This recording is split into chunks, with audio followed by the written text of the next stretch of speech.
جب آپ کے گھر میں آگ لگی ہو تو کیا آپ کو آگ بجھانے پر توجہ دینی چاہیے یا پھر یہ اعلان کرنے پر توجہ دینی چاہیے کہ میری چھت کی ایک ٹائل بھی کوئی نہیں لے سکتا؟ سوچئے۔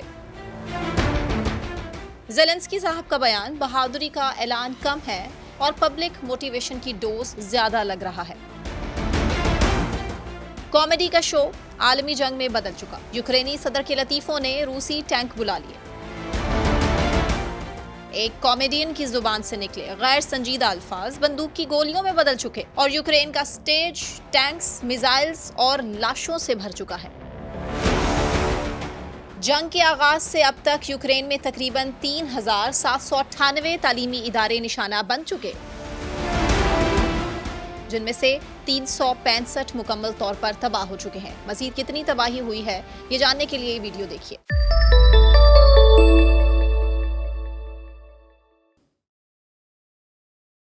السلام علیکم، میں ثنا نقوی، آپ دیکھ رہے ہیں ولاگ سینٹرل۔ بین الاقوامی سیاست میں تب ایک نیا ریکارڈ قائم ہوا جب ایک بڑے ملک کا صدر محض زبان کے ہتھیار سے جنگ شروع کرنے میں کامیاب ہوا۔ ایک زمانہ تھا جب یوکرینی صدر ولادیمیر زیلنسکی، جو بنیادی طور پر ایک کامیڈین ہے، صرف ٹی وی پر مذاق سناتے تھے اور ہنستے ہنستے لوگ شام کی چائے کا کپ ختم کر لیتے تھے۔ پھر اچانک ایک دن موصوف نے سوچا چلو اب کامیڈی اسکرپٹ کو عالمی سیاست میں آزما کر دیکھ لیتے ہیں، اور پھر موصوف بالآخر اپنے مزاحیہ مگر اشتعال انگیز بیانات سے روس کو غصہ دلانے میں بھی کامیاب ہو گئے۔ روس نے کئی بار خط بھیجے، وارننگز دی کہ پیارے زیلنسکی، نیٹو کے قریب مت جاؤ ورنہ ہم غصے میں آ جائیں گے۔ لیکن یوکرینی صدر کو تو لگا یہ سب بھی ایک سٹینڈ اپ کامیڈی شو کا حصہ ہے، اور زیلنسکی کے ہر غیر سنجیدہ بیان کے بعد ماسکو کا پارا اور اوپر جاتا رہا۔ پھر آخرکار ماسکو میں تحمل کی گھڑی کی سوئیاں رک گئیں اور روسی صدر کے صبر کا پیمانہ جواب دے گیا۔ روسی جنرلز نے پوچھا کہ جناب صدر، ہم یہ مذاق کب تک برداشت کریں گے؟ تو پیوٹن کا جواب تھا کہ نہیں، اب اس کامیڈی شو کی پنچ لائن ہم دیں گے۔ یوں ایک کامیڈین کی زبان سے نکلے غیر سنجیدہ الفاظ بندوق کی گولیوں میں بدل گئے اور یوکرین کا سٹیج ٹینکس، میزائلز اور لاشوں سے بھر گیا۔ جہاں عوام تالیاں نہیں بجا رہی تھی بلکہ پناہ گاہوں کی طرف دوڑ رہی تھی۔ سیاست کے سٹیج پر اگر آپ کامیڈی چلائیں تو ممکن ہے کہ سامعین میں سے ہی کوئی بندوق اٹھا لے، اور تب شو کا اختتام لطیفے پر نہیں بلکہ بندوق کے دھماکے سے ہوتا ہے۔ کیف کے ایک شہری نے کہا ہے کہ ہم تو پہلے ہی سوچ رہے تھے کہ صدر صاحب کا اگلا مزاحیہ سیزن آئے گا، مگر پتہ نہیں تھا کہ یہ سیزن گیم آف تھرونز نہیں، گیم آف ڈرونز ہوگا۔ آئیے سب سے پہلے دیکھیں کہ اس جنگ کے نتیجے میں دونوں اطراف کو کتنا نقصان پہنچ چکا ہے۔ ویسے تو اس حوالے سے دستیاب تمام ہی معلومات یورپ اور امریکہ کی ہی فراہم کردہ ہے، اس لیے اس تعداد کو حتمی نہیں کہا جا سکتا ہے۔ اقوام متحدہ کے انسانی حقوق کے ادارے کے مطابق اس جنگ میں ہلاک یوکرینی شہریوں کی تعداد فروری 2022 سے 30 جون 2025 تک 13,580 تھی، جبکہ 34,115 زخمی۔ اسی طرح یو اے لوسس پروجیکٹ کے مطابق 24 فروری 2022 سے 21 مئی 2025 تک تقریباً 70,935 یوکرینی فوجی ہلاک ہوئے، جبکہ 64,995 لاپتہ اور 6,087 روسی قید میں ہیں۔ دوسری جانب مغربی میڈیا کے دعووں کے مطابق 24 فروری 2022 سے 8 اگست 2025 تک تقریباً 96,000 سے زائد روسی فوجی ہلاک ہو چکے یا زخمی ہو چکے ہیں۔ اور اگر معاشی نقصان کی بات کریں نا تو یوکرین میں بنیادی ڈھانچے کو پہنچنے والا نقصان اقوام متحدہ کے مطابق انفراسٹرکچر بشمول ہاؤسنگ، ٹرانسپورٹ، توانائی کی تنصیبات وغیرہ کے تقریباً 176 بلین امریکی ڈالر کے برابر ہے۔ اپنا کاروبار کرنے والے افراد میں تقریباً 6,75,000 جو کہ کل کاروباری افراد کا 20% اپنا کاروبار بند کرنا پڑا انہیں، جبکہ چھوٹے اور درمیانے درجے کے کاروباروں میں 71,000 بزنس جو کل تجارت کا 14% ہے وہ ختم ہو چکا۔ ہم اگر روس کی بات کریں تو اسمال اینڈ میڈیم بزنس کی تعداد میں تقریباً 14 لاکھ یعنی کہ 42% کی کمی ہوئی ہے۔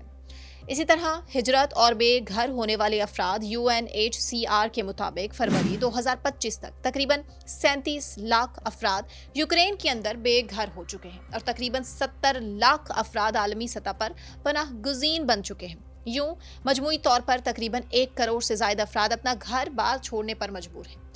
3 برس سے جاری روس یوکرین جنگ میں اب یہ دونوں ہی ممالک آمنے سامنے نہیں ہیں بلکہ جہاں یوکرین کی جانب سے لڑنے کے لیے یورپ اور امریکہ سے ہزاروں نوجوان شریک ہیں، وہیں روس کے اتحادی شمالی کوریا نے بھی اپنے فوجی اس جنگ میں بھیجے ہیں۔ اس حوالے سے اپریل 2025 میں شمالی کوریا اور روس نے پہلی مرتبہ باقاعدہ طور پر جنگ میں شمالی کوریا کے فوجیوں کی تعیناتی کا اعلان کیا۔ دونوں ہی ممالک نے تقریباً 14,000 فوجیوں کی شرکت کی تصدیق کی، جن میں 3,000 اضافی شامل ہیں۔ ری انفورسمنٹ اس جنگ میں پاکستان کی جانب سے پہلے تو اس کے نیٹو اتحادی ہونے کی وجہ سے جنوری 2023 میں برطانیہ کے M82 ساتھ مل کر 159 کنٹینرز میں 155 mm mortar shells, M4A2 prolong back charges, PDM fuse اور پرائمرز یوکرین کو منتقل کیے گئے، جنہیں جرمنی اور پھر پولینڈ کے راستے روانہ کیا گیا۔ پھر نومبر 2023 میں پاکستانی اور یوکرینی وزرائے دفاع نے فون کال کے ذریعے مزید عسکری ساز و سامان کی ضرورت پر تبادلہ خیال کیا، لیکن جیسا کہ ہم نے آپ کو پہلے بتایا کہ یوکرینی صدر زیلنسکی اصل میں ایک مزاحیہ اداکار ہے۔ اس کا اظہار وہ وقتاً فوقتاً اپنے بیانات میں بھی اور گفتگو میں بھی کرتے رہتے ہیں۔ اسی لیے 2025 میں یوکرینی صدر نے اچانک بغیر کسی ثبوت کے ایک نیا انکشاف کیا کہ شمال مشرقی خارکیو میں پاکستانی اور چینی مشنریز روس کی طرف سے لڑ رہے ہیں۔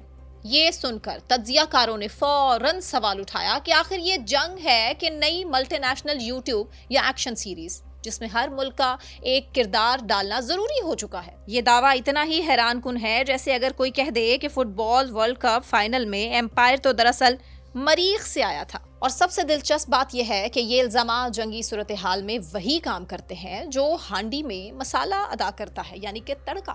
ممکن ہے زیلنسکی کا مقصد اپنے بیان سے یہ دکھانا ہو کہ روس اتنا کمزور ہو چکا کہ اب اسے اپنی ٹیم میں باہر سے کھلاڑی منگوا کر کھلانے پڑ رہے ہیں، جبکہ اس حوالے سے پاکستانی حکومتی ذرائع کا یہ دعویٰ ہے کہ صدر زیلنسکی نے یہ بیان پاکستان اور چین کے مشترکہ حریف بھارت کو خوش کرنے کے لیے دیا، کیونکہ اگر ہم اس جنگ سے پہلے کی بات کریں تو یوکرین میں اس جنگ سے قبل تقریباً 84,000 بین الاقوامی طلباء تعلیم حاصل کر رہے تھے، جو اب کم ہو کر 27,226 رہ چکے، جن میں سب سے بڑی تعداد ہندوستانی طلباء کی تھی، جن کی تعداد میں نمایاں کمی آئی ہے۔ مثلاً اگر ہم ایک تعلیمی ادارے کے بھائی سیمی اسٹیٹ یونیورسٹی طلباء ہی کی بات کر لیں تو 21,000 میں سے صرف 30 بھارتی طلباء واپس آئے ہیں، اور یہی وجہ ہے کہ زیلنسکی اس قسم کے بیانات کے ذریعے بھارتی طلباء کو اپنی جانب راغب کرنے کی کوشش کر رہا ہے۔ اگر ہم اوورآل یوکرینی تعلیمی اداروں کی بات کریں تو جنگ کے آغاز سے اب تک یوکرین میں تقریباً 3,798